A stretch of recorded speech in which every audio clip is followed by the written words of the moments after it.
Bonjour Cédric. Bonjour. Je suis très heureuse de te recevoir sur Où est le beau. Merci de m'accueillir chez toi. Donc là, on est à Fréjus. Tu es photographe d'écorce d'arbres, botaniste aussi. C'est un sujet qu'on n'a jamais encore trop exploré dans le podcast. J'ai reçu des paysagistes, des botanistes, etc. Mais pas du tout. On n'a jamais parlé des écorces. Et en fait, je crois que c'est un sujet qui avait jamais été encore trop exploré, en tout cas par les botanistes. Toi, ça fait plus de 20 ans que tu te passionnes pour les écorces et tu as eu la grande chance de pouvoir en faire ton métier. Moi, dans ce podcast, c'est que j'aime bien recevoir à mon micro celles et ceux qui ont un peu comme ça ouvert des voies.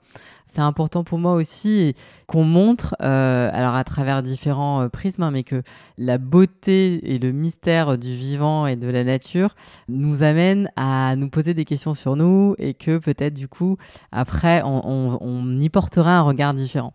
Donc toi, ton credo, c'est un petit peu quand on aime quelque chose, ça nous donne envie de le protéger. Et donc, c'est aussi peut-être activer et se connecter avec les choses qu'on aime de manière générale. En tout cas, quand c'est lié, après, toi, beaucoup, on va en parler dans cet épisode à la nature, évidemment, ça fait résonance autrement. Donc, c'est vraiment un voyage au cœur du beau que je vous propose dans cet épisode. Bien qu'on soit sur un podcast, j'ai envie de vous dire attention aux yeux, à vos oreilles. Mais en tout cas, on va décrire les choses et je pense vraiment que vous allez voyager un peu dans des forêts que vous allez vous imaginer. Moi, je t'ai rencontré, alors pour la petite anecdote, donc à Photobrac, qui est un festival de photographie de nature animalière, etc., qui est dans l'Aubrac, à Nasbinal, c'est ça. C'est assez marrant parce que, pour la petite anecdote, donc c'est Jean-Pierre Montiel qui est le fondateur, je crois, de ce festival, que je rencontre moi quand je vais photographier avec une copine un coucher de soleil à côté de Arles, parce qu'en fait il habite là-bas. Il était avec sa petite fille, donc bon voilà. Et en fait, je me retrouve, donc je connaissais pas du tout Photobrac, et je me retrouve un mois après, du coup, à venir 3 jours là en Aubrac découvrir son festival. Et là, j'ai complètement halluciné parce qu'en fait, c'est aussi une ambiance hyper particulière qu'il y a pendant ce festival. Voilà que finalement, plusieurs étables et en fait, comment on peut dire, c'est des agriculteurs et des exploitants qui ouvrent en fait leur étable et leur propriété en fait et qui vous permettent d'exposer et donc il y a tout un truc où ils savent faire quelques semaines avant pour que tout soit nickel, enfin nettoie tout. Et moi je me rappelle très bien que je suis arrivée chez toi, voir ton expo, c'était peut-être le 2e jour où j'étais au festival et j'ai vraiment été saisie en fait. On est arrivé dans une propriété qui avait une longue allée comme ça pour arriver à l'étable. Tu avais séquencé comme ça donc c'était vraiment on arrivait puis les photos étaient immenses, tirées sur je sais plus ce que c'était les dimensions mais c'était 1m20 par 1m80. Ouais voilà, donc vous voyez, on était complètement saisis et puis on rentrait dans une histoire que tu commençais à nous raconter dans ton univers. Il y avait ces photos d'écorce comme ça, je me rappelle très bien, qui te saisissent et tu te dis, mais... Et la première, ou une des premières que je vois, c'est une écorce sur laquelle il y avait comme une forme de bisou. Ah oui, c'est l'arbre à bisous. Avec les enfants, ils adorent cet arbre-là. Après, c'est un arbre très commun, c'est un peu plié blanc, mais si on le regarde de près et qu'on penche sa tête à 90 degrés, on peut voir des formes de bouche, mais vraiment bien dessinées, les lèvres avec les petites nervures des lèvres, et ça sert en plus à l'arbre de respirer. Donc ça a tout son sens. Ah ouais, non mais c'était incroyable, et je me dis, mais... Enfin, c'était de surprise en surprise, si tu veux, d'émerveillement en émerveillement. Puis après, on arrivait vraiment dans l'étable, donc il y avait d'autres photos de toi. Et là, il y avait aussi ta collection d'écorces que j'ai découvert. Enfin bref, donc j'étais complètement saisie de tout ce que je voyais, ton travail. Donc je remercie Jean-Pierre pour cette rencontre, parce que sans lui, je crois que j'aurais jamais découvert ton travail. Et ensuite, je suis partie avec tes livres, parce que j'ai absolument tout adoré chez toi. On va en parler tout à l'heure. Donc, c'est une trilogie en fait que tu as publiée chez Ulmer depuis 2008. Les premiers, en fait, c'est un peu, tu nous accompagnes sur nos premiers pas au contact des arbres et des écorces. Ensuite, c'est un autre livre, ton deuxième, plutôt sur des gros plans d'écorce. Donc là, on en prend en plein la vue. Et ensuite, ton troisième livre s'appelle Jardin d'hiver. Et là, c'est vraiment comment est-ce qu'on peut égayer un jardin avec des écorces et finalement se retrouver en hiver avec des jardins plus colorés grâce à certaines écorces. Pour commencer cette discussion, Cédric, est-ce que tu peux nous raconter comment est-ce que tu arrives à faire ça? Pourquoi aussi tu as choisi de photographier les écorces? Alors, comment on arrive à faire ça? D'abord, il faut être un petit peu fêlé, je dirais, et surtout très curieux et surtout un passionné de nature et d'arbres. J'ai cette chance d'avoir quand même une sorte de relation presque intime avec eux, et puis ils me parlent quelque part parce que je vois des choses qu'apparemment la plupart des gens ne voient pas. Donc, j'essaye un peu à ma façon, le plus humblement possible, à révéler ce que me racontent les arbres en secret, en tout cas ce que me dévoilent les arbres quelque part en secret, et pour faire profiter au maximum les gens et surtout les embarquer dans mon monde et comme des enfants, les pupilles grandes ouvertes, en prendre plein les yeux et s'émerveiller, puisque comme tu le disais en introduction, c'est vrai que quand on arrive à émerveiller les gens, à parler ce langage du cœur, de l'authenticité, et on arrive plus facilement à les toucher. Du coup, ils pourront plus facilement respecter ce qu'ils ont apprécié. Mais donc, c'est un peu ma démarche, à la fois artistique et scientifique. Et tout a commencé en Angleterre. En fait, j'étais étudiant Erasmus. Et je suis allé étudier 6 mois à l'université de Reading, à côté de Londres. Mais là, tu étudiais quoi? Et là, j'étudie. Alors, en fait, de formation, je suis ingénieur agronome, agricole même. Et puis, je voulais... tout ce qui était lié à la zootechnie, à l'élevage, tout ça, ça ne m'intéressait pas tant que ça en fait. Et il fallait absolument que je trouve un échappatoire dans le domaine des plantes. Donc la seule place possible en Erasmus, en lien avec mon école, c'était dans cette université, dans le département horticole et paysage. J'ai dit, allez, il faut y aller. Et on va voir, on verra bien ce qui se passera. Et il s'est passé ce qui devait se passer, c'est que ça a été le début d'une sacrée belle aventure, et quelque part grâce à ces études-là et surtout à cette rencontre, puisqu'en fait c'est la rencontre avec un vieux chêne. La petite histoire que je rencontre souvent lorsque je donne une conférence, c'est que comme j'étais étudiant, on a peu de moyens. J'adore les jardins anglais, leur style de jardin. Donc moi, dans mon idée, c'était un jour de devenir paysagiste, donc concevoir des jardins. Donc j'avais un vélo sur place, je visitais des jardins à vélo. Après, des fois, quand ils étaient un peu trop loin, je prenais mon vélo, je le mettais dans le train. Après, du train, j'allais voir le jardin parce que j'avais pas de moyens de transport.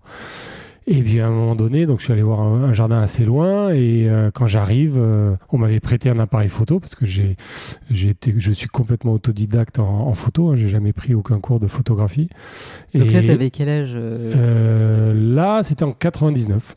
Okay. Donc j'avais 76, 23. Ouais. Et donc tu prends ta première photo à 23 ans. Voilà. Pour un photographe aujourd'hui, ouais. Du coup, c'est réconfortant. En fait, c'est ton amour pour c'est cette découverte et les arbres qui t'ont fait que du coup, c'est devenu ton médium en fait. Oui. Et je dis toujours, c'est vrai que la photographie me sert qu'à révéler. Je suis pas un grand fan de photos pures, de techniques pures. Et d'ailleurs, j'utilise que 5% de l'appareil, quoi. Ça ne m'intéresse pas de creuser plus que ça. Par contre, ce qui m'intéresse, c'est mon modèle, quoi. Je dis toujours, je préfère passer des heures avec un chiffon, avec une pince à épiler, avec quelque chose pour le nettoyer, pour le préparer comme un top modèle, plutôt que de passer des heures sur Photoshop ou autre à enlever les petites pétouilles, les petites traces de poussière et autres. Donc c'est vraiment le sujet qui m'a séduit, qui m'a touché en plein cœur. Et en fait, quand je suis allé dans ce jardin, je voulais prendre des photos d'associations de plantes, de fleurs, pour me donner des idées pour mes futures créations. Puis en fait, quand je suis arrivé, soit c'était pas encore éclos, soit c'était fané. J'y allais presque pour rien, donc je voulais surtout pas revenir bredouille. Et quand je suis ressorti du jardin, Là, j'ai été happé par un vieux chêne qui avait 300-400 ans, un gros tronc, un tronc tourmenté, une écorce crevassée. Et là, quelque part, j'ai senti l'appel de cet arbre-là. Et c'est comme ça que j'ai fait ma première photo d'écorce. Alors, à l'époque, j'étais en argentique, en 99. Donc, quand je l'ai faite développer, ça m'a à nouveau, j'ai eu le deuxième effet qui se coule quelque part et ça m'a à nouveau happé. Je dis, tiens, c'est pas mal quand même le rendu, le graphisme. Alors que bon, j'avais pas de trépied, j'avais un objectif classique. C'était purement là, pas dans la technique et le détail de la qualité de l'image, mais voilà, il y avait quelque chose qui passait. Et du coup, ça m'a ouvert les yeux sur les arbres que l'on peut trouver dans ma région. Et j'ai la chance d'être niçois et d'habiter Nice à cette époque-là. Donc, on a quand même des microclimats qui nous permettent d'acclimater des plantes des quatre coins du monde, hein, des plantes de Madagascar, d'Afrique du Sud, des Canaries, d'Australie, de Californie, du Chili, et j'en passe. Donc, c'est vrai que j'ai redécouvert les pins parasols, les palmiers, les eucalyptus, les mimosas, les acacias, etc. J'ai commencé à faire quelques photos sur place, puis après je me suis dit non, ça serait bien bien plus tard, hein, quelques années plus tard, d'aller les voir dans leur milieu d'origine et d'en découvrir d'autres, quoi. Donc c'est la petite histoire, c'est débute comme ça en Angleterre, et puis je commence à dire tiens, ça serait bien de peut-être faire un livre. Donc progressivement, j'ai mis quand même 6-7 ans pour trouver un éditeur, pour en 2008 écrire mon premier livre. Et, parce qu'en fait ce sujet n'intéressait pas. Voilà, exactement. À chaque fois, les quelques rares retours que j'avais des éditeurs, je dis c'est bien gentil votre sujet, mais en fait c'est une niche, on va en faire 500 exemplaires et ça n'intéressera pas grand monde. Donc, quand j'ai proposé mon sujet aux éditions Ulmer, le lendemain qu'ils aient reçu mon synopsis, ils m'ont contacté pour absolument faire un livre. Et dès qu'il est sorti en octobre 2008, je me souviens, j'avais insisté auprès de mon éditeur en lui disant mais il en avait fait, je crois, 5-6 000 exemplaires. Je lui avais dit, tu devrais en faire plus parce que je suis persuadé que s'il va très bien se vendre. Et au mois de novembre, il m'appelle, il me dit, écoute, on doit retirer, on les a tous vendus, on n'en aura pas assez pour Noël. Donc, ça a été vraiment... parce que, en fait, j'ai réussi à apporter une autre vision de l'arbre, parce que la plupart du temps, quand vous posez à n'importe qui la question, quand vous visitez un jardin, mais qu'est-ce que vous allez voir en premier ? Alors on vous demande quel est l'arbre qui est en fleurs en ce moment, ou si c'est l'automne, quel est l'arbre qui a des feuilles un peu automnales, ou est-ce que vous avez un vieux sujet un peu tortueux, un vieil arbre vénérable. Mais est-ce qu'on vous pose la question quel est l'arbre qui a la plus belle écorce dans mon jardin ? Jamais de la vie on vous posera cette question. Et pourtant il y a des couleurs, des motifs, des textures, des graphismes inouïs, inimaginables dans l'écorce d'un arbre si on est un peu curieux et qu'on pose un peu son regard dessus. Ouais, mais moi j'ai mon téléphone qui est rempli de zoom comme ça d'écorce parce que j'adore vraiment puis bon, après les feuilles aussi, enfin moi je suis un peu mais je comprends, enfin c'est-à-dire que moi quand j'ai découvert ce travail, que j'ai vu toutes tes photos, on se remet aussi en tête tous les moments où on est passé à côté, tu vois, en se baladant, parce que ça, on en a vu des arbres en fait, parce que quand même tout le monde on se balade beaucoup, et je pense qu'en fait notre regard, notre mémoire un peu, et là tu remets en fait, le fait de voir ces détails nous renvoie comme un espèce de comme voyage quand on un peu dans une musique et qu'on a écouté 30 ans ou 20 ans avant et que ça nous rappelle, ça nous fait clic. Et en fait on se dit ah ouais, en fait c'était, j'arrivais pas très bien à savoir ce qui m'avait ému dans tout ce que je voyais, mais c'est vrai que l'écorce en fait faisait partie de manière importante de cette émotion là, si tu veux. Enfin en tout cas moi ça m'a permis de me reconnecter à qu'est-ce que j'avais tant aimé, tu vois, dans certains. Et donc c'est assez marrant, en tout cas pour moi ça a été parce qu'il y a plein après d'écorces qu'on ne connaît pas, on découvre des choses, enfin moi voilà, les motifs, les couleurs. On peut s'émerveiller devant l'une des écorces les plus commune de France, ça va être le platane, l'écorce de platane.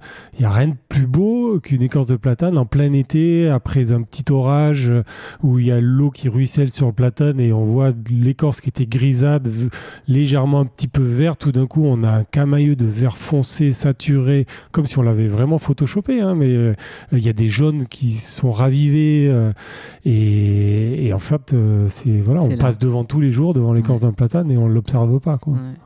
Et c'était, tu sais, il y avait aussi dans ton expo, là, à Photobrac, quand on rentrait, une photo avec une écorce avec du bleu. C'était peut-être un eucalyptus, je sais pas. Ah oui, peut-être l'eucalyptus arc-en-ciel. Il y a un bleu, violacé, gris. Ouais. En fait, il porte bien son nom, hein. C'est un de mes arbres préférés. Et c'est, je dois dire, le seul arbre où j'ai vraiment vu les gens s'arrêter et prendre une photo de son écorce. Parce qu'elle est tellement visible, elle est tellement...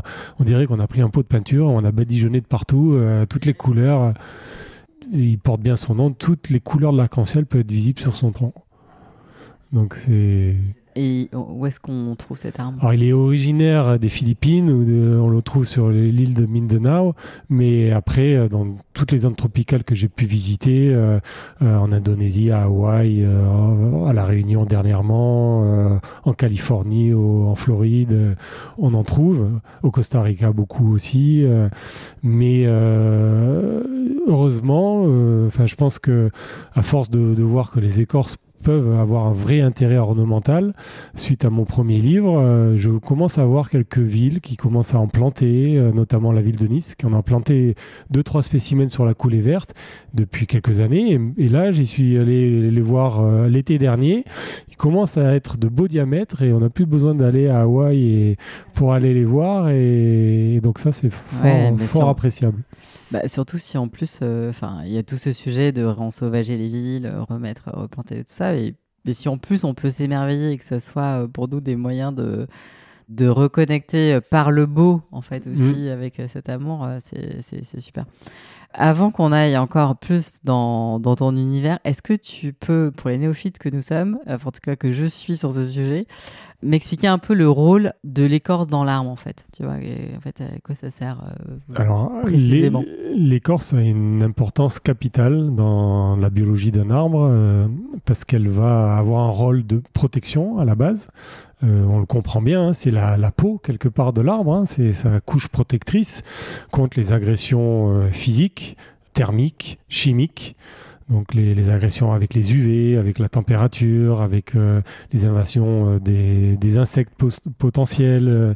C'est là où, par exemple, la plupart des résines, des latex, des tanins sont synthétisés. Et tous ces agents-là sont des agents qui permettent de lutter contre... ce sont comment on appelle ça, des substances antifongiques, antibactériennes, qui vont pouvoir justement... Par exemple, vous prenez l'écorce d'un séquoia.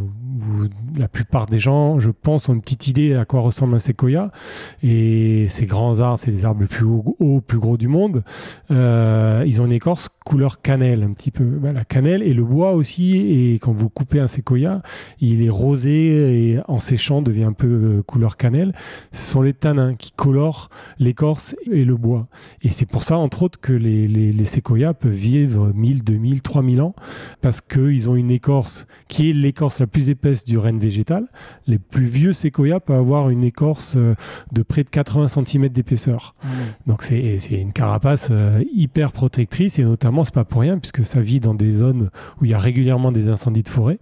Donc si vous êtes baladé un jour dans une forêt de séquoias géants en Californie, souvent vous voyez des troncs un peu noircis avec des petites taches noires, mais c'est une écorce qui, comme une éponge, bourrée de flotte et de fibres qui brûlent très mal. Donc déjà physiquement ça va être une très bonne protection et elle est remplie de tanins donc pour se protéger contre les bactéries et les champignons.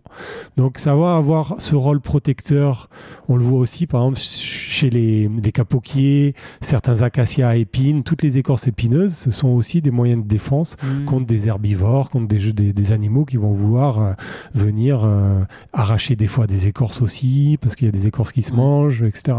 Donc c'est un moyen de défense où le bouleau, vous le connaissez forcément, et c'est une multitude de couches de papier comme un millefeuille en fait, et entre chaque couche d'écorce il y a de l'oxygène qui est un très bon isolant, et donc c'est pas pour rien que les bouleaux ils poussent dans les zones très froides parce qu'ils se sont protégés ainsi aussi. Donc cette protection physique et chimique, et puis ce rôle de nourricier qui est peu connu. En fait, l'arbre fonctionne d'une manière... c'est très complexe, mais c'est quand même génial parce que l'arbre, il n'a pas besoin d'aller faire ses courses pour se nourrir, par exemple, ou il crée sa propre nourriture.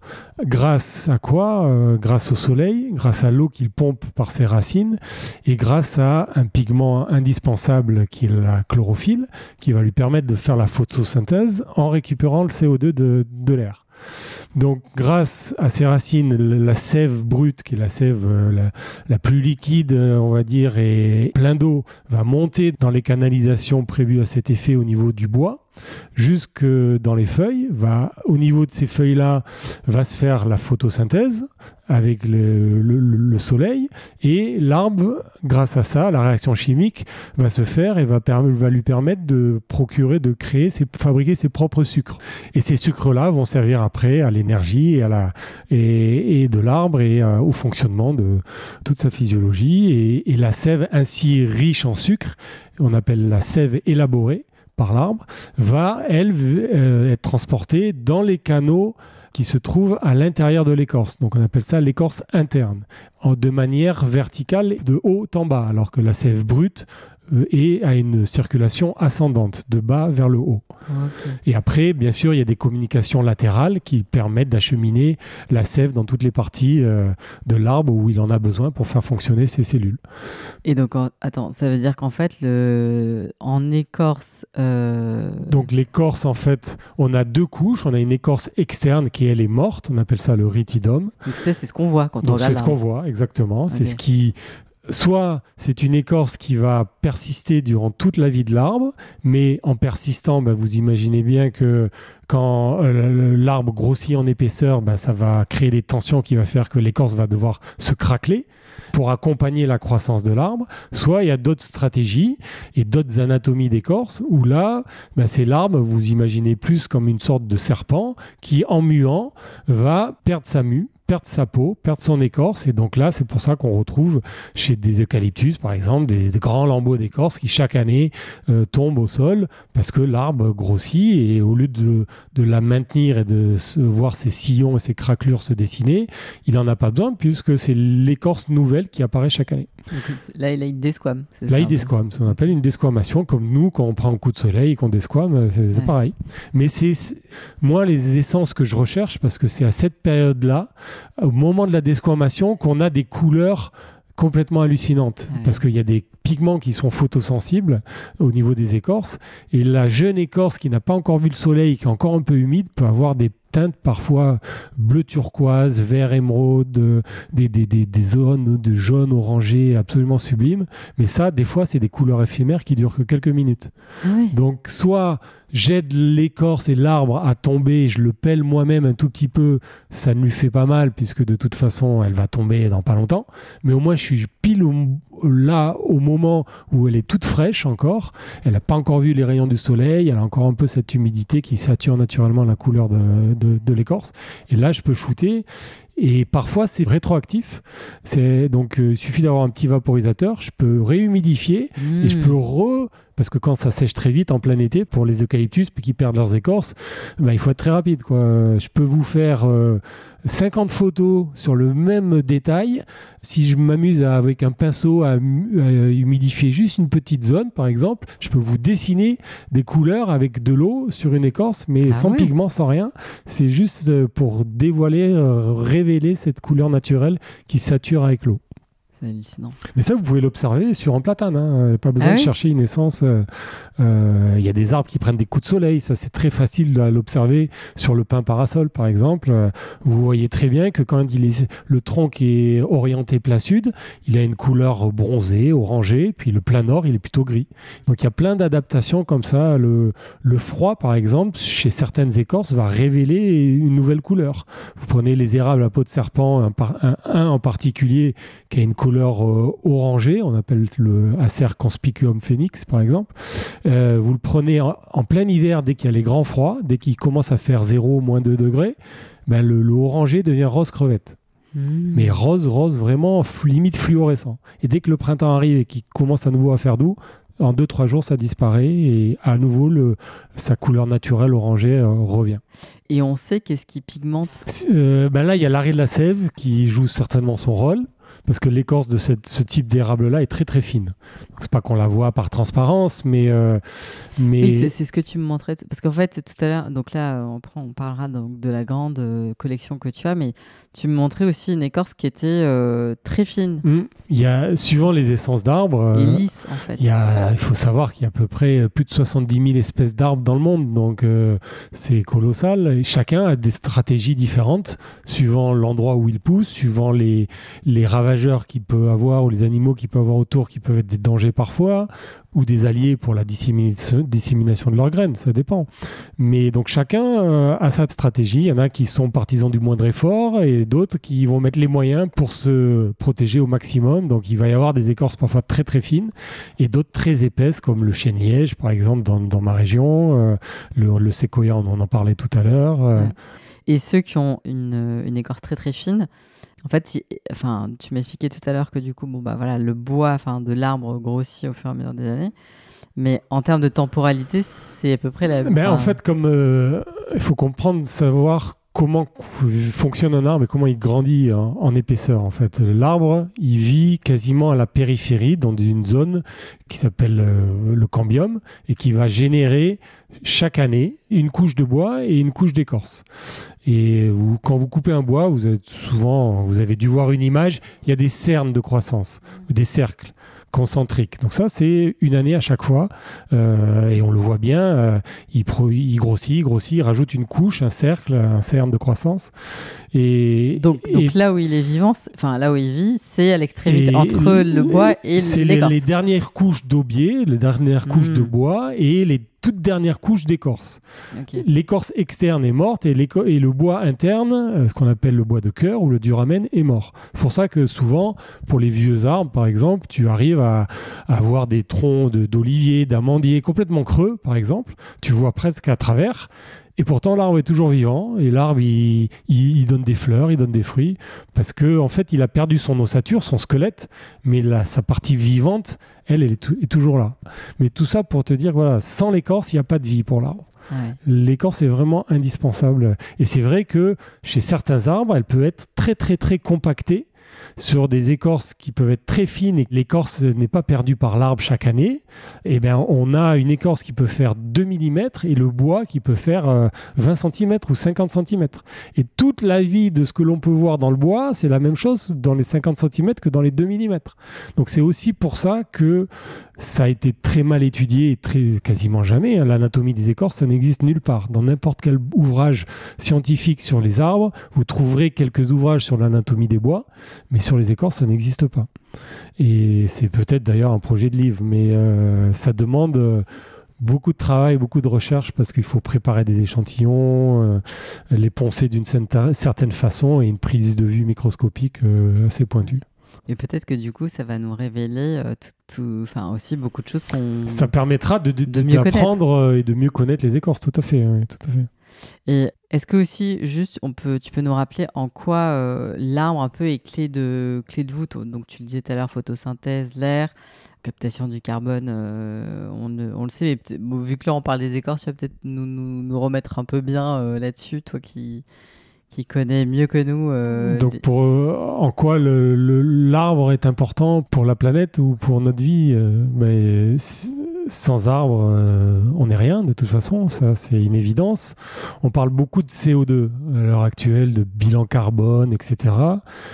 J'ai du mal à comprendre comment et pourquoi on décrit le CO2 comme quelque chose de poison, de néfaste. Parce que si on réfléchit bien, et ça a été démontré scientifiquement, si on atteint à peu près 60% de la valeur du CO2 actuel, il n'y a plus de vie sur Terre. Le CO2, pourquoi? Parce que le CO2, c'est la base de fonctionnement, ça fait partie du moteur de l'arbre, puisque c'est à la base de la photosynthèse. S'il n'y a pas de carbone, s'il n'y a pas de CO2, il n'y a plus d'arbres. S'il n'y a plus d'arbres, il n'y a plus de feuillage, il n'y a plus d'oxygène, parce que grâce à la photosynthèse, le déchet de la photosynthèse, c'est de l'oxygène. Donc, il produit du sucre et il libère de l'oxygène dans l'atmosphère. Du sucre pour lui et de l'oxygène pour nous et pour le vivant. Donc, sans arbre, on n'est rien. Mais l'intelligence de l'arbre, c'est que l'arbre va produire donc tous ses aliments, il reste sur place, il est fixé au sol par ses racines et il va améliorer son environnement, son habitat, sans cesse, en développant de l'humus, en aérant son sol, en développement des symbioses. Nous, on fait totalement l'inverse. L'humain, il va dégrader son environnement. Et il est incapable de produire son alimentation. Donc, c'est pour ça que je dis toujours qu'il faut essayer d'avoir un peu plus d'humilité envers la nature et les arbres, parce qu'ils ont tout à nous apprendre, en fait. Et la nature, on s'est toujours inspiré, que ce soit les scientifiques, les artistes, de tous bords. Inconsciemment ou consciemment, la nature est notre modèle, quelque part. Mais malheureusement, on scie la branche sur laquelle on est depuis des siècles et des siècles. Et c'est vrai que sans arbres, on n'est rien. Voilà. Et c'est aussi donc de la nourriture pour des milliards d'animaux. Tout à fait. Ça, je veux dire, vous regardez les plus grosses cultures qui existent et ce que consomme le plus l'être humain, ça va être le riz, le blé, au niveau des graines, c'est mon autre dada, mon autre passion sont les graines. Ça va être le maïs, ça va être que des graines. Donc les légumineuses, sans graines, sans végétal, sans parler des arbres, parce qu'après on peut extrapoler bien sûr au monde végétal. Et tout ça, c'est réglé comme une horloge suisse. Le moindre petit grain de sel, malheureusement, peut faire enrayer la machine, peut bloquer tout ça. Et tout est bien lié, bien orchestré. Et presque on se demande mais comment c'est possible, tellement c'est ingénieux et tellement il y a plein de choses qu'on ne voit pas, qu'on ne perçoit pas, mais qui sont de l'ordre du subatomique, on dirait presque, ou du quantique, et c'est vibratoire et qui met tout ça en ordre. Donc, Et puis aussi pas mal d'études, puis le Japon, je crois, était un peu les premiers, mais ces bains de forêt, le Shinrin-yoku, en fait, ils ont bien moi, je suis allé au Japon justement il y a 5 ans dans un stage de formation au Shinrin-yoku et pour voir un peu comment ça se passait. Et c'est vrai que là-bas, les médecins parfois, ils vous font pas une ordonnance avec des médicaments, mais ils vous prescrivent. Alors voilà, il y a 60 ou 70 forêts qui sont consacrées et certifiées avec des vertus médicinales et propres au Shinrin-yoku. Donc nous, on l'a traduit par calinothérapie quelque part ou bain de forêt, mais ça a vraiment des vertus scientifiques prouvées pour diminuer votre stress, augmenter votre système immunitaire, booster votre système immunitaire. Il y a des phytoncides en fait, donc des substances qui sont synthétisées, fabriquées par les arbres, qui vont vraiment vous booster votre immunité. Oui, mais c'est aussi des logiques plus préventives que ce que parfois nous on envisage. Mais en fait, on n'a pas eu besoin des Japonais pour savoir que les bains de forêt, se balader en nature nous faisait du bien. Oui, même jardiner quand parfois juste mettre dans la terre et voilà, en fait. Il y a beaucoup de choses qui c'est purement empirique et puis on le ressent, quoi. Et on l'a d'autant plus ressenti qu'après les moments post-Covid, les gens, tout d'un coup, on a redécouvert que de sortir dans un jardin, dans la forêt, on avait ce besoin-là de se reconnecter à la nature parce que quelque part, on est un animal chasseur-cueilleur, quoi, et on est issu de ça. Et de notre ADN, on est cueilleur, quoi, et on a besoin de cette connexion à la nature. Et combien de... Parce que donc là, on n'en a pas encore parlé, mais cette collection d'écorces, du coup, que tu as commencé à constituer, c'était quand, du coup ? Donc ça doit faire, je dirais, à peu près 15-18 ans que j'ai commencé à collecter les écorces. Ça fait... je dis maintenant, j'ai atteint le quart de siècle.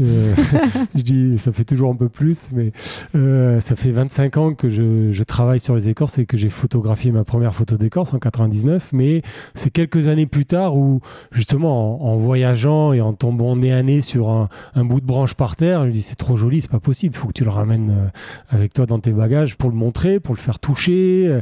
Parce qu'il y a des écorces qui sont hyper tactiles et il y a des écorces qui sont spongieuses, toutes douces au toucher. On dirait je sais pas, un tissu, une peau de bébé. Il y en a d'autres, c'est épineuse, d'autres des craquelures, des nervures. D'autres avec un peu des petites fibres, des petits... Voilà, on dirait du tissage.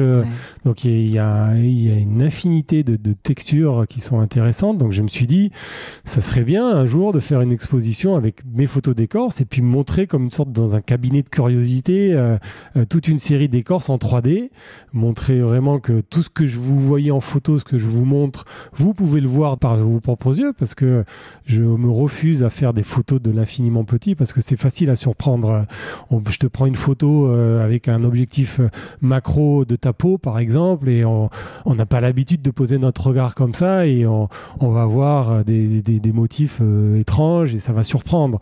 Donc moi je voulais vraiment montrer le visible par tous, donc être à une échelle à l'œil traditionnel, voilà, pas d'artefacts, pas d'outils spécifiques, et c'est vrai que cette collection progressivement, alors moi je ne prélève rien dans la nature, hein, je ne prends que ce que Dame Nature me donne, et c'est vrai que par contre voilà, dès que j'entends un bruit de tronçonneuse quand je me balade, je vais vite voir qu'est-ce qu'on coupe, si je peux récupérer un morceau parce que c'est un arbre qu'on doit élaguer, après une tempête il y a un arbre qui est tombé, ou il est malade ou il est mort tout simplement, et donc j'ai beaucoup de contacts dans des jardins botaniques, mais c'est vrai que j'ai récupéré des bois d'un peu partout dans le monde comme ça. Ouais. Et en fait c'est joli parce que du coup tu as créé comme un espèce de gabarit, ils sont tous coupés, en tout cas les normes standards, oui, tout à fait, et donc ils sont assez grands, hein, ils font 36 cm de long, 7 cm et demi de diamètre, et ils sont coupés dans la longueur pour nous permettre de voir le bois aussi. Et donc l'épaisseur fait à peu près 2 à 5 cm d'épaisseur. Et ils sont mis dans des boîtes en bois que j'ai conçues. Ils sont 10 par boîte. J'ai appelé ça... Alors le terme technique, il a fallu l'inventer puisque en fait, il n'existait pas. Il y a des collections de graines, on appelle ça une séminothèque. Okay. Il y a une collection de fruits dans les muséums d'histoire naturelle, par exemple. On appelle ça la carpothèque. Carpos en grec, c'est le fruit. Mais l'écorce-othèque, ça n'existait pas. L'écorce, c'est le phloème, et phloios en grec, c'est le cortex. Donc j'ai appelé ça une phloiothèque. Et ces boîtes en bois, j'appelle ça une floyobox. Donc dans une floyobox, il y a ces 10 échantillons. Alors j'essaie de les ranger par genre botanique ou famille botanique. Comme ça permet aussi de voir la diversité au sein d'une même famille. Ouais, et ce qui est aussi surprenant, c'est que les pigments, la plupart des pigments restent. Quand vous avez une écorce orangée, rougeâtre, beige, tout ça, ça reste vraiment. Hein. Une fois, j'ai des échantillons qui datent de 12-15 ans avec ces couleurs-là qui n'ont pas bougé. Ouais, mais en tout cas, c'est assez... c'est prodigieux, quoi, parce qu'on se dit c'est mort, mais en même temps, cette couleur-là persiste. Aussi parce que finalement dans la nature, quand un arbre tombe, il est dégradé parce qu'en fait il y a tout le système qui se met en place, mais là comme tu les extrais de ce milieu naturel, j'essaie de les récupérer bien avant qu'ils se dégradent, parce que c'est vrai que l'écorce, c'est ce qui se dégrade en premier en général. Sauf quelques rares exceptions comme le bouleau ou le chêne-liège, qui sont des écorces imputrescibles. Donc c'est le bois d'abord qui va se décomposer et les écorces ne bougent pas. Donc on retrouve des cylindres d'écorces complètement évidés dans la nature, hein, dans les forêts. Et on peut les récupérer pour faire de la déco, pour faire des cache-pots par exemple. Des palissades, je sais pas.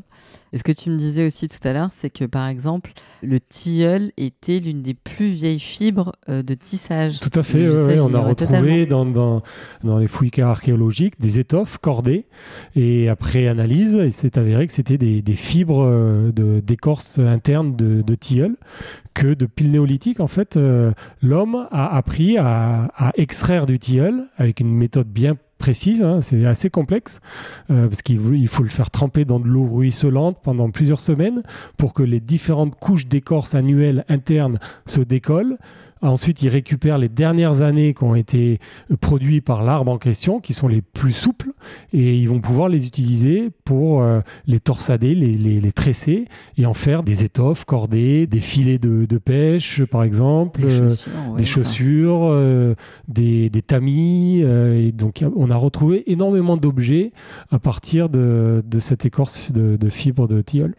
Et aussi, tu me disais des contenants un peu, parce que finalement, à l'intérieur, enfin, ce qu'on peut mettre à l'intérieur permet d'augmenter la conservation, ça pourrit pas. Oui, en fait, notamment l'écorce du bouleau, comme c'est imputrescible et imperméable, ça repousse l'eau. Donc du coup, si on fait une boîte relativement bien hermétique et complètement en écorce de bouleau, ce qu'on va mettre à l'intérieur est protégé de l'humidité. Donc en Russie, par exemple, en Scandinavie, souvent, on utilise ces boîtes pour mettre du thé, de la farine, du riz. Des cigares, du tabac. Alors on fait des boîtes, les boîtes à tabac traditionnelles sont faites avec du liège, parce qu'il y a cette propriété-là. Okay. Ça le protège de l'humidité, mais tout en laissant respirer aussi, comme pour bien sûr les bouteilles de vin, quoi. Non, mais enfin, voilà, aujourd'hui, on se pose cette petite question, avec quoi on va fabriquer tout ça. Enfin, beaucoup de besoins qu'on a, et en fait... Mais ancestralement, par exemple, tu as les fibres du mûrier à papier. Je ne sais pas si tu connais cet arbre-là. Broussonesia papyrifera. Il porte bien son nom. Papyrifera à papier. Pourquoi les Japonais, les Asiatiques adorent cet arbre-là. Depuis la nuit des temps, ils récoltent l'écorce bourrée de fibres pour justement faire un papier traditionnel japonais à base de fibres uniques de cet arbre-là. À Photobrac, au festival photo où tu m'as rencontré, il y avait une personne qui proposait aux photographes d'imprimer leurs photos sur du papier.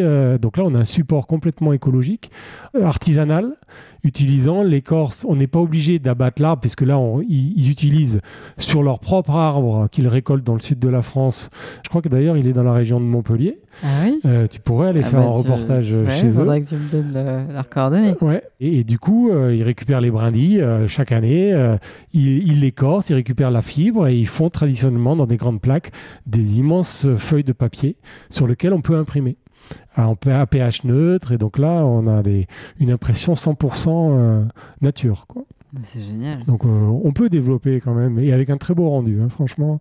Mais c'est vrai que la plupart des gens n'ont aucune conscience de l'importance en fait qu'ont les écorces, même dans le quotidien de l'humain. Je sais pas si tu sais, mais voilà, tu peux manger, si tu es gourmande, tu peux manger tous les jours une écorce. Ah oui. L'écorce de la cannelle, du cannelier, c'est une écorce que l'on mange, la cannelle. C'est l'écorce interne qui s'est chargée en sucre, puisque l'écorce, comme je te le disais tout à l'heure, c'est la sève élaborée qui passe dedans. Elle dépose tous ses sucres, entre autres, et quand on la récolte à la bonne saison, elle a cette odeur, ce goût particulier, cette odeur d'ailleurs. Peut-être que avant de terminer cet épisode, moi j'aimerais que tu nous parles des graines, parce qu'en fait il y a donc ta grande passion pour les écorces. Alors juste dans ta collection, tu as à peu près combien 1000... Donc dans la collection, dans la Floyothèque, j'ai à peu près 3000 échantillons et qui recouvrent environ un bon millier d'essences d'espèces différentes. Donc ce qui est quand même colossal. C'est à ma connaissance la plus grande collection d'écorces au monde. Bah, alors j'ai pas trop de rivales, hein, faut dire, il y en a pas beaucoup. Donc j'ai cette chance-là. Mais c'est vrai que c'est un gros travail de collecte, encore une fois. Il faut faire sécher, il faut le débiter. Oui, parce qu'en plus tu mets rien pour Il n'y a aucun traitement chimique, donc il faut, hormis de la colle à bois, quand je dois recoller quelques petits morceaux d'écorce qui s'enlèvent, mais je ne traite rien, puisque je veux que ça se conserve d'abord le plus sainement possible. Je veux pouvoir les manipuler aussi sans aucun souci. Je fais des ateliers pédagogiques avec les enfants, donc je veux qu'il n'y ait aucun problème de ce côté-là. Et puis là, t'en as chez toi. Donc Et j'en ai chez moi aussi. et puis voilà, la seule façon que j'ai d'éradiquer d'éventuels ravageurs, parce que des insectes, il y en a toujours, c'est de les mettre au congèle pendant quelques jours. Et ça, en général, qu'à 95%, ça éradique le maximum de xylophages, même si j'ai déjà vu des petits tas de sciures dans le congèle formées, parce que ça leur faisait même pas peur, et elles continuaient à boulotter un peu les écorces, tu les entends grignoter, et là, c'est quand même, là, ça me plaît pas. Là. Le vivant, il est surprenant. Et donc du coup on arrive maintenant aux graines, parce que donc tous tes voyages depuis en fait le début de ta merveilleuse aventure, les graines te passionnent. Tout à fait. Et tu en ramènes. Et aujourd'hui, tu as une collection aussi complètement hallucinante. Alors, les graines, ce qui m'a passionné aussi très rapidement, c'est... alors, je parle des graines au sens large, parce qu'en fait, c'est souvent des fruits secs ou des fruits. Le terme botanique et le terme commun peut porter à confusion. Parce que, donc, en général, on parle de graines pour dire aussi bien des fruits que des graines. Et c'est vrai que déjà, il y a des fruits ou des graines qui sont absolument incroyables au niveau de leur forme, avec des crochets, avec des jeux de transparence, avec des graines ailées, on dirait presque de la nacre, avec des hélices comme des hélicoptères. Ça, j'adore les faire voler dans les airs quand je fais des ateliers, parce que il y en a certains, on dirait des toupies volantes qui sont en train de voyager comme ça dans les airs. Il y a une graine, le concombre volant de Java, par exemple, c'est une cucurbitacée, donc la famille de nos courges, de nos concombres, et c'est la graine ailée la plus grosse du monde. Elle fait à peu près 15-18 cm de long, l'aile membraneuse, donc très très fin, très très plat, nacré. La graine au centre a la taille d'une pièce de 2 euros à peu près. Donc c'est une liane qui pousse dans la forêt indonésienne tropicale, et sur les arbres à 60 mètres de haut à peu près. Une fois que le fruit est mature, tu as les graines qui sont libérées comme ça et qui volent comme un planeur. Et ça a d'ailleurs inspiré un ingénieur allemand à inventer pendant la Première Guerre mondiale le Friedrichstaub, je crois que c'est le nom de cet avion, qui a été le premier avion de série, malheureusement, à être utilisé pour larguer des bombes pendant la Première Guerre mondiale. Mais c'est un aérodynamisme absolument sublime, parfait, et ça plane, mais tu as l'impression que ça survole comme ça, et ça prend la moindre petite brise, de petits courants d'air à chaud là, et ça fait des kilomètres et des kilomètres. Mais sans parler tropical, tu prends le pissenlit. Le pissenlit, il n'y a rien de plus commun. Quand tu regardes comment c'est fait, la petite graine et la petite aigrette, quand tu souffles sur une tête de pissenlit, tu as des centaines de graines. Si tu as un petit courant d'air, la graine de pissenlit peut faire plus de 100 km. 100 km quand même, c'est incroyable. Parce que est-ce que tu peux nous rappeler, donc nous on n'est pas spécialistes, mais en fait l'objectif de la graine, c'est quoi?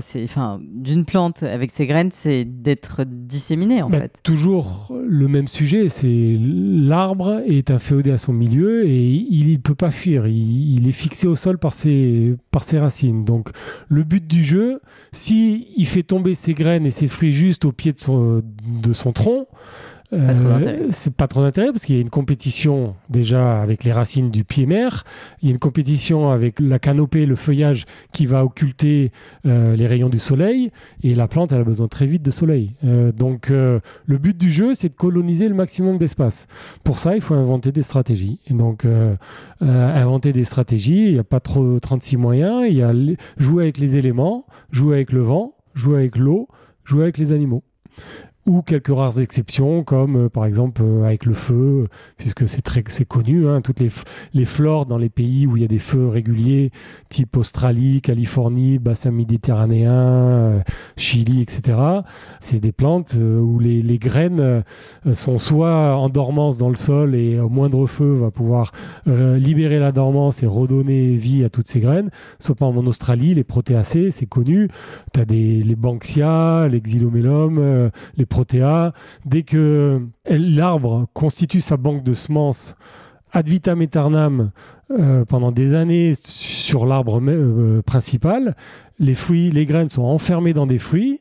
Tant qu'il n'a pas besoin de disséminer ses graines, il garde ses banques de semences intactes sur l'arbre. Dès qu'il y a un incendie de forêt, les fruits vont brûler, vont s'ouvrir, libérer les graines, et c'est le moment pour lui de régénérer, puisque l'arbre mère a brûlé. Et donc ça, il y a plein comme ça de stratégies.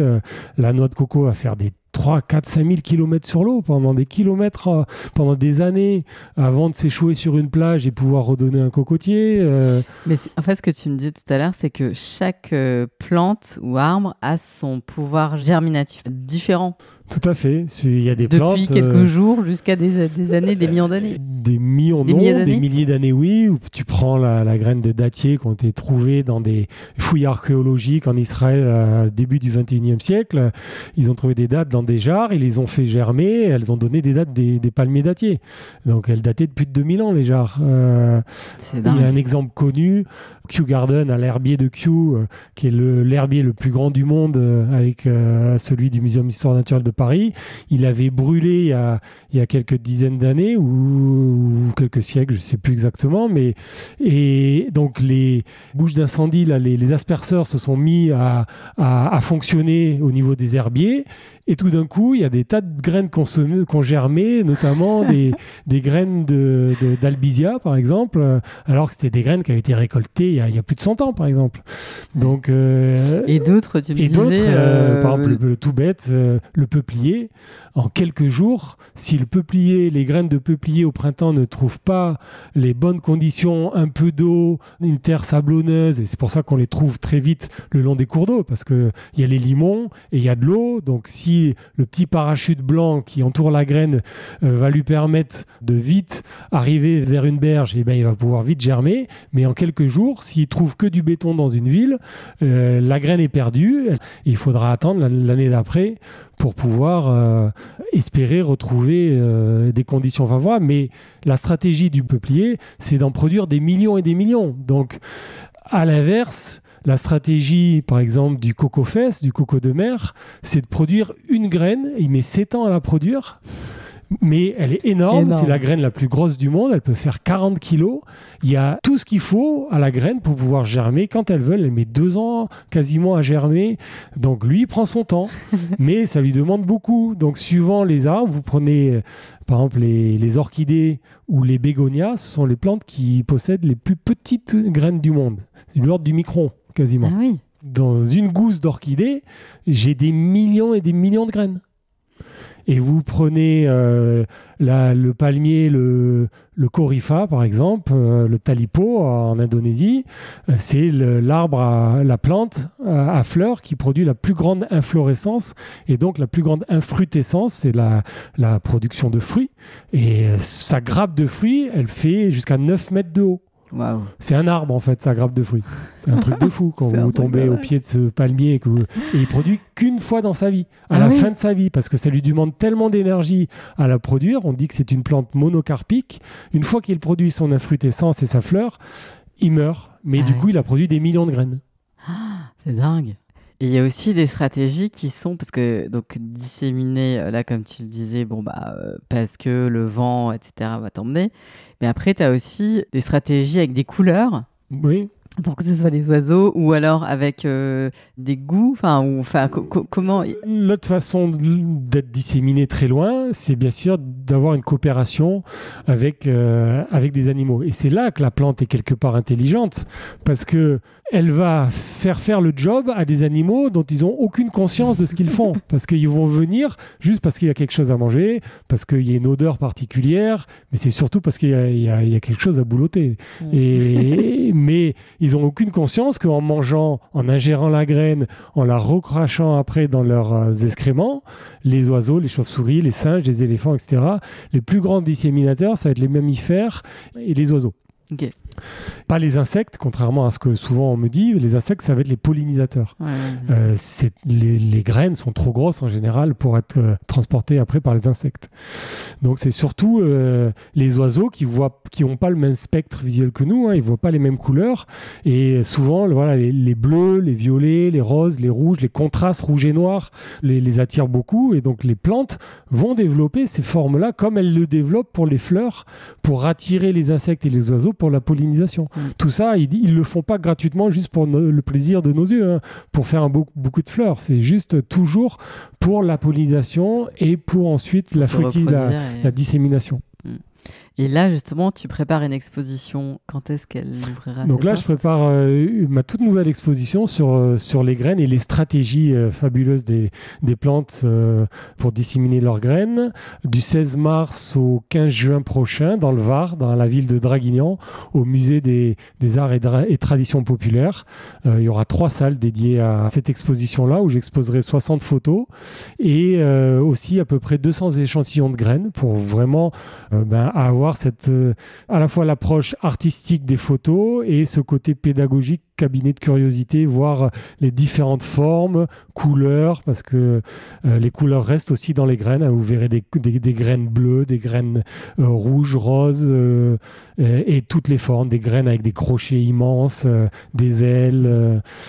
Moi, je me rappelle donc quand je t'ai rencontré, là, tu m'avais montré, tu avais quelques graines avec toi et tu m'avais montré. Donc en plus, tu les C'est des bijoux, c'est des petites boîtes. Je les ai mises dans des petites boîtes à bijoux. Et que tu as fait faire exprès, mais c'est d'une beauté. En fait, moi, j'ai eu un énorme choc quand je suis venue et que tu m'as montré tout ça. Parce qu'on n'imagine pas, en fait, la diversité des stratégies, comme tu dis, mais du coup, la diversité des formes, c'est vraiment... C'est magnifique, vraiment. Donc voilà, je vous invite. Et donc là, on a sous nos yeux, là, pendant qu'on enregistre, une partie de ces photos. Et c'est vrai que on peut confondre en fait les graines avec des fleurs. On se dit, mais c'est tellement coloré que ça, c'est des fleurs. Mais en fait, non, c'est des graines et franchement, c'est super. Tu me disais aussi, peut-être pour l'anecdote, que il y avait la noix du Brésil qui est en fait un peu clé de voûte avec en tout cas, qui peut être ouverte que par un seul animal. Elle s'est dit, je mise tout sur un. Alors c'est un choix peut-être un peu risqué, c'est vrai, par l'arbre, mais le noyer du Brésil, il pousse qu'au Brésil, il porte bien son nom, et il est vraiment tributaire d'un seul animal, l'agouti, c'est un petit rongeur, qui a la seule faculté de pouvoir ouvrir avec ses incisives le fruit qui est très très dur, qui a une coque très, très dense. Donc il n'y a aucun autre animal qui peut l'ouvrir. Donc si malheureusement l'agouti disparaît, le noyer du Brésil disparaîtra automatiquement. Puisque l'agouti va ouvrir, lui il va bien sûr en manger au passage, il va en profiter, c'est le but du jeu, mais en même temps il va en laisser quelques-uns parce qu'il y a trop de graines pour ce petit rongeur. Ces graines sont très nourrissantes et à la fois il va en cacher comme l'écureuil, faire des petites planques à droite à gauche, il va les semer sans le savoir parce qu'il va oublier quelques cachettes au passage et donc aux premières grandes pluies tropicales à nouveau les graines vont pouvoir germer et repeupler les zones de la forêt. C'est marrant. Parce que du coup, c'est aussi la beauté de ces complicités entre le règne végétal et le règne animal qui est aussi remis en lumière à cette occasion-là. Alors justement, tu sais que ce podcast Où est le beau, on a une petite tradition, c'est que je demande à tous mes invités de nous partager un peu ce qu'évoque, tu vois, ce terme du beau et ce que ça représente dans leur vie et voilà, ce que tu aimerais partager avec nous. Alors le beau, c'est très important pour tout le monde en fait, et je pense que c'est un langage universel. C'est pas un langage qu'on apprend, c'est un langage qu'on ressent. C'est pour ça que j'essaye de travailler dans ce sens-là et mes photographies au maximum, j'essaye d'être le plus beau, épuré naturellement possible pour qu'on soit japonais, chinois, pygmée, australien, français, que sais-je, de n'importe quelle langue, de n'importe quel pays, mon travail puisse être ressenti pour que ça aille directement au cœur et provoquer une émotion pour que, comme je te le disais en introduction au départ, si on reçoit une émotion, forcément après, on va vouloir protéger ce qui nous a procuré cette émotion. Et donc, protéger la nature, c'est la chose la plus importante qu'il faut faire, surtout actuellement, et surtout la partager ces émotions, cette beauté, parce qu'on n'a rien inventé. Tout est dans la nature et tout est à portée de nous.